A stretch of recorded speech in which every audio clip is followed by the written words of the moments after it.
তো hello friend, দেখো চলে এসেছি আবার একটা নতুন রেসিপি নিয়ে। তো বলো তো এটা কী মাছ? অনেকে চিনতে পারছো, অনেকে পারছো না। যারা চিনতে পারছো না ভিডিওটা দেখতে থাকো, অবশ্যই আমি বলে দেবো পরে।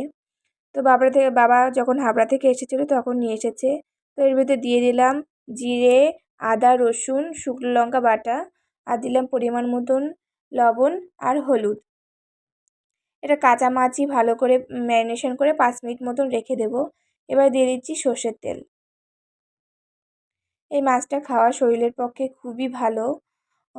অনেকেই খেয়ে থাকে। আমাদের বাড়িতে মোটামুটি সবাই খুব পছন্দ করে, আমি বাদে। এবার একটা জিনিস হয়েছে বন্ধুরা, আমি সমস্ত মাছ খাই না, তো তার জন্য বাবা আনতে সাহস পায় না। কিন্তু আমি বলি যে তোমরা নিয়ে আসো, আমি রান্না করে দেবো। তো দেখো, কথা বলতে বলতে আমার ভালোভাবে সমস্তটা ম্যারিনেশন করা হয়ে গেল। এবার ঢেকে রেখে দিয়েছিলাম 5 মিনিট মতন।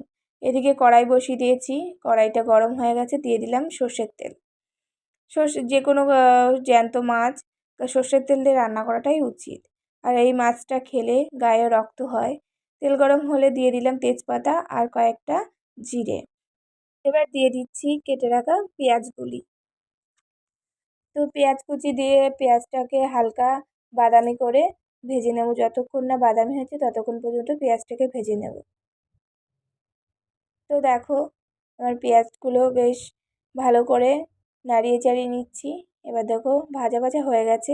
এবার যে মেখে রেখেছিলাম মাছগুলি, তো সেগুলো দিয়ে দিচ্ছি। দেখো মাছটা অনেকক্ষণ মেখে রাখার জন্য হালকা একটু জল বেরিয়েছিল। তো চলো আর হেয়ালি করব না, বলেই দিই এটা কি মাছ। এটা হলো কুচে মাছ। তো অনেকেই পছন্দ করো, অনেকেই খেয়ে থাকো, আবার অনেকে খাও না। কিন্তু যারা খেয়ে থাকো তারা তো জানোই মাছটার টেস্ট কীরকম। বাবা বলছিল মাছগুলো খাওয়া খুবই ভালো আর খেতেও অনেক ভালো লাগে। তো দেখো যতক্ষণ না মাছের যে জলটা বেরিয়েছিল সেটা ভালোভাবে শুকিয়ে যাচ্ছে ততক্ষণ পর্যন্ত কষাতে হবে। তারপর দিয়ে দিলাম জল। আর তোমরা দেখেছো যে কাঁচা মাছ ভালো করে মেখে রেখেছিলাম, তো তার জন্য জলের পরিমাণটা একটু বেশি দিচ্ছি। মাছগুলো যদি ভেজে নিতাম তাহলে আগেই খানিকটা সেদ্ধ হয়ে যেত, তার জন্য জল কম দিলেই হতো।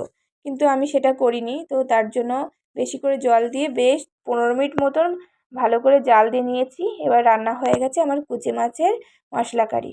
তো কেমন হলো তোমরা অবশ্যই কমেন্ট করে জানিও। আর দেখতে কিন্তু খুব দারুণ লাগছিল না, যতই না খাই